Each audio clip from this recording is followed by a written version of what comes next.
এ মুতি পাগলা, তুই এখানে কি করছিস? তেমন কিছু না, আরাকান আর্মির সাথে একটু আলোচনা করতে আসলুম। বল, কি বলবি? তোরা যে এত লড়াই সংগ্রাম করে মায়ানমারে আরাকান রাজ্য দখল করে আছিস, এখন তো তোদের স্বাধীনতা ঘোষণা করার সময়।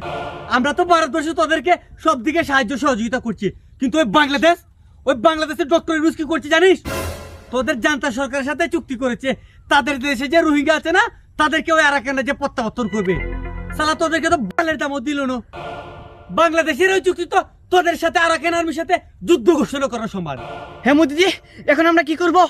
তোরা এক কাজ কর, তোদের আরাকান রাজ্যে যে অবশিষ্ট রোহিঙ্গা আছে না, ওইগুলো বাংলাদেশ পাঠিয়ে দিয়ে গুলি করে। ডক্টর ইউনূস চুক্তি করেছে 1,80,000 রোহিঙ্গা তোদের দেশে ফেরত পাঠাবে। তোরা উল্টো আরো 1,80,000 বাংলাদেশে পাঠিয়ে দে।